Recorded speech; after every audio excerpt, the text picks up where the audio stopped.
ഈശോമിശിഹായ്ക്ക് സ്തുതിയായിരിക്കട്ടെ. ജീവിത വിജയം വരിക്കാൻ ആവശ്യമായ ഒരു പ്രധാനപ്പെട്ട കാര്യത്തെക്കുറിച്ച് നമ്മൾ ഇന്ന് വിചിന്തനം നടത്തുകയാണ്. അതാണ് നാം അധ്വാനശീലരാകണം. വിജയം അധ്വാനിക്കുന്നവർക്കുള്ളതാണ്. നമ്മൾ വിശുദ്ധ മദർ തെരേസായെ പ്രത്യേകം അനുസ്മരിക്കുന്ന ഒരു ദിവസം കൂടിയാണ്. ഈ വിശുദ്ധ ജീവിത വിജയത്തിന് ആവശ്യമായ ഒരു കാര്യം പങ്കുവയ്ക്കുകയുണ്ടായി. അതാണ് ആത്മാർത്ഥ സ്നേഹം. സ്നേഹം ആത്മാർത്ഥമാണെങ്കിൽ അതിന് 3 തെളിവുകൾ ഉണ്ടാകും എന്ന് ഈ വിശുദ്ധ പഠിപ്പിച്ചിട്ടുമുണ്ട്. ഒന്നാമത്തെ കാര്യം, ആ സ്നേഹത്തെ പ്രതി നാം വില കൊടുക്കും. രണ്ടാമത്തെ കാര്യം, ആ സ്നേഹത്തെ പ്രതി നാം നൊമ്പരമെടുക്കും. മൂന്നാമത്തെ കാര്യം, ആ സ്നേഹത്തെ പ്രതി നാം ശൂന്യവൽക്കരിക്കും. നമ്മളെ തന്നെ ശൂന്യവൽക്കരിക്കാൻ തയ്യാറാകും. ഇതെല്ലാം സാധ്യമാകുന്നത് അധ്വാനിക്കാൻ സന്നദ്ധരാകുന്നവർക്ക് മാത്രമാണ്. അതുകൊണ്ട് തന്നെ വിശുദ്ധ അംബ്രോസും പ്രത്യേകം സൂചിപ്പിച്ച ഒരു കാര്യമുണ്ട്. ദൈവത്തിൻ്റെ അനുഗ്രഹങ്ങൾ സമർത്ഥമായി ഒഴുകി വരുന്നത് അതിനുവേണ്ടി കഠിനാധ്വാനം ചെയ്യുന്നവരിലേക്കാണ്. അല്ലാതെ ഉറക്കം തൂങ്ങിയിരിക്കുന്നവരിലേക്കല്ല, അലസരായി കഴിയുന്നവരിലേക്കല്ല, അധ്വാനശീലരിലേക്കാണ് ദൈവത്തിൻ്റെ അനുഗ്രഹം. അത് ആത്മീയ തലത്തിലാണെങ്കിലും ഭൗതിക തലത്തിലാണെങ്കിലും അനുഗ്രഹങ്ങൾ ഒഴുകി വരിക. ഒരു യുവതിയെക്കുറിച്ച് പങ്കുവച്ച കാര്യം അവർ തന്നെ വീട്ടുകാരിൽ സൂചിപ്പിച്ചതാണ്. അവൾക്ക് ആരോഗ്യ പ്രശ്നങ്ങളൊന്നുമില്ല. ഇനി ആരോഗ്യ പ്രശ്നങ്ങളൊന്നുമില്ലെങ്കിലും അവൾ ഒരു പണിയും ചെയ്യത്തില്ല. അധ്വാനിക്കാൻ മനസ്സാണെങ്കിൽ അവിടെ ഇഷ്ടംപോലെ കാര്യങ്ങൾ ചെയ്യാനുണ്ട്, പക്ഷെ ഒന്നും ചെയ്യത്തില്ല. ഇനി അവളെ സംബന്ധിച്ചിടത്തോളം ഒരു റിലാക്സ് ചെയ്തിങ്ങനെ എന്ന് പറഞ്ഞാൽ ഉല്ലാസ ജീവിതം, അത് മാത്രമേ ഉള്ളൂ. വീട് ക്ലീൻ ചെയ്യത്തില്ല, അവളുടെ മുറി പോലും ക്ലീൻ ചെയ്യത്തില്ല, ഭക്ഷണം പാകം ചെയ്യത്തില്ല. ഇനി അമ്മ പാകം ചെയ്ത ഭക്ഷണം എടുത്ത് കഴിച്ചാൽ ആ കഴിക്കുന്ന പാത്രം പോലും ഒന്ന് കഴുകി വെക്കത്തില്ല. ഉല്ലാസ ജീവിതം. ഇത് അലസതയുടെ ആ കൊടുമുടിയിൽ കയറിയിരിക്കുന്ന ഒരു വ്യക്തിയെന്ന് നമുക്ക് വേണമെങ്കിൽ പറയാൻ പറ്റും. പ്രിയപ്പെട്ടവരെ, വചന വെളിച്ചത്തിൽ നമ്മൾ ചിന്തിക്കുമ്പോൾ നമ്മളൊരു 3 പ്രധാനപ്പെട്ട കാര്യങ്ങളെക്കുറിച്ചാണ് മനസ്സിലാക്കിയിരിക്കേണ്ടത്. അതിൽ ഒന്നാമത്തെ കാര്യം, അധ്വാനത്തിൻ്റെ സൽഫലങ്ങൾ വളരെ വലുതാണ്. അധ്വാനിച്ചാൽ അധ്വാനിക്കുന്നവർക്ക് ഈ സൽഫലങ്ങൾ ഉണ്ടാകും. ഏതാനും വചനങ്ങൾ എടുക്കുമ്പോൾ അത് നമുക്ക് കാണാൻ പറ്റും. 2 തീമോത്തി 2-ാം അധ്യായത്തിൻ്റെ 6-ാമത്തെ വചനം പഠിപ്പിക്കുന്നത് അധ്വാനിക്കുന്നവർക്കാണ് ആദ്യ ഫലത്തിനുള്ള അവകാശമുള്ളത്. അല്ലാത്തവർക്ക് അതിന് അവകാശമില്ല. അധ്വാനിക്കാത്തവർക്ക് ഭക്ഷിക്കാൻ പോലും അവകാശമില്ലെന്നാണ് പൗലോസ്ലീഹ പഠിപ്പിച്ചിരിക്കുന്നത്. മറ്റൊരു വചനം പ്രഭാഷകൻ 24:22, അധ്വാനിക്കുന്ന ജ്ഞാനി പാപത്തിൽ വീഴില്ല. അലസര് ഒന്നിനു പുറകെ ഒന്നായിട്ട് പാപത്തിൽ നിവദിക്കാൻ ചാൻസ് ഉണ്ടെന്ന്. അധ്വാനിക്കുന്നവർക്ക് ജ്ഞാനിയാകാൻ പറ്റും. അധ്വാനിക്കുന്ന ജ്ഞാനി പാപത്തിൽ വീഴാതെ പാപരഹിത ജീവിതത്തിന് അവർക്ക് സാധ്യതയുണ്ട്.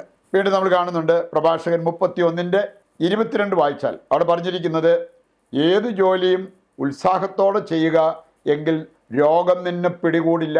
അധ്വാനിക്കാൻ വിസമ്മതിച്ച് അലസരായി കഴിയുന്നവരുടെ മേൽ ഒന്നിനു പുറകെ ഒന്നായിട്ട് രോഗങ്ങൾ വരാൻ സാധ്യതയുണ്ടെന്ന്. സുഭാഷിതങ്ങൾ 12:11 28:19 വായിച്ചാൽ അവിടെ പറഞ്ഞിരിക്കുന്നത്, യഥേഷ്ടം ആഹാരം ലഭിക്കുന്നത് അധ്വാനിക്കുന്നവർക്കാണ്, അലസർക്കല്ല, അധ്വാനിക്കുന്നവർക്ക്. രണ്ടാമത്തെ കാര്യം, അലസതയുടെ ചില ദുഷ്ഫലങ്ങൾ. അധ്വാനത്തിൻ്റെ സൽഫലങ്ങൾ നമ്മൾ കാണുകയുണ്ടായി. അലസതയുടെ ദുഷ്ഫലങ്ങൾ പ്രഭാഷകൻ 33:28 വായിക്കുമ്പോൾ അവിടെ പറഞ്ഞിരിക്കുന്നത്, അലസത തിന്മകൾ വളർത്തും.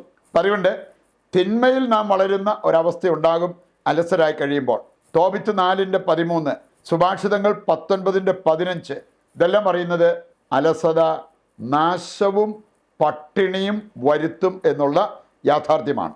2 തെസ്സലോനിക്ക 3:10, അധ്വാനിക്കാത്തവന് ഭക്ഷിക്കാൻ അവകാശമില്ല എന്നുള്ളത് പൗലോസ്ലീഹ നമ്മെ ഓർമ്മിപ്പിക്കുന്ന കാര്യമാണ്. അവസാനമായിട്ട് നമ്മൾ ചിന്തിക്കുന്ന ഒരു കാര്യം, 3-ാമത്തെ കാര്യം ഇതാണ്, നിന്റെ അധ്വാനം ദൈവത്തിനർപ്പിക്കണം. അധ്വാനിച്ചാൽ മാത്രം പോരാ.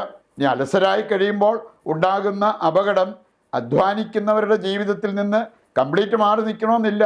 സുഭാഷിതങ്ങൾ 16:3 വായിക്കുമ്പോൾ അവിടെ പറഞ്ഞിരിക്കുന്നത്, നിന്റെ അധ്വാനം ദൈവത്തിനർപ്പിക്കുക, നിന്റെ പദ്ധതി ഫലമണിയും എന്ന് പറഞ്ഞാൽ നാം അധ്വാനിക്കുന്നവരാകണം, ഒപ്പം പ്രാർത്ഥനയിലൂടെ ദൈവാനുഗ്രഹം പ്രാപിക്കണം.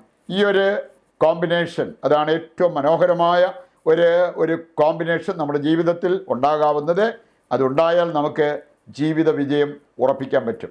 ആ ഒരു ബോധ്യത്തോടെ നമ്മൾ ഇന്ന് ഒരു കോമൺ നിയോഗമായിട്ട് വയ്ക്കുന്നത്, അലസരുടെ മാനസാന്തരം. അത് ഏത് മേഖലയിലാണേലും അലസരായി കഴിയുന്ന വ്യക്തികളുണ്ട്. അവരുടെ മാനസാന്തരത്തിന് വേണ്ടി പ്രാർത്ഥിച്ചുകൊണ്ട് പ്രതിഷ്ഠാ ജപത്തിൽ നമുക്ക് പങ്കുചേരാം. മനുഷ്യൻ്റെ വിജയം ദൈവത്തിൻ്റെ കരങ്ങളിലാണെന്ന് അരുൾ ചെയ്ത ദൈവമേ, അങ്ങേ കൂടാതെ ഞങ്ങൾക്കൊന്നും ചെയ്യാൻ കഴിയുകയില്ലെന്ന് ഞങ്ങൾ വിശ്വസിക്കുകയും ഏറ്റുപറയുകയും ചെയ്യുന്നു. ഞങ്ങളുടെ അധ്വാനം ഫലമണിയേണ്ടതിന് അവിടുത്തെ ആശീർവാദം ഞങ്ങൾക്ക് നൽകണമേ. ഞങ്ങളുടെ എല്ലാ പ്രവൃത്തികളും ദൈവവിചാരത്തോടെ ആയിരിക്കാനും ഞങ്ങളുടെ എല്ലാ സംരംഭങ്ങളും വിജയം കാണാനും അങ്ങയുടെ സഹായവും സംരക്ഷണവും ഞങ്ങൾക്ക് നൽകണമേ.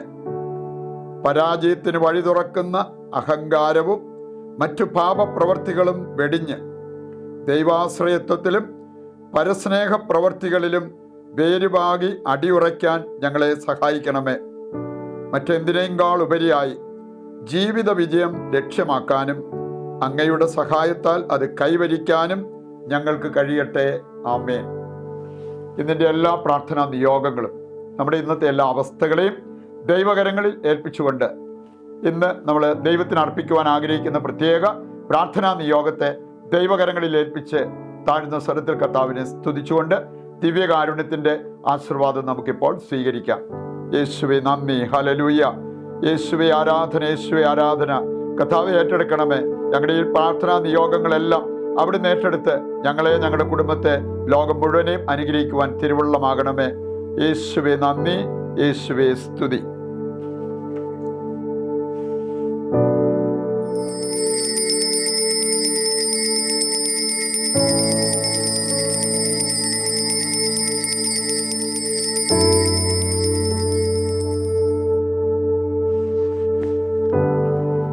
പരിശുദ്ധ പരമ ദിവ്യകാരുണ്യത്തിന് എന്നേരവും ആരാധനയും സ്തുതിയും പുകഴ്ചയും ഉണ്ടായിരിക്കട്ടെ.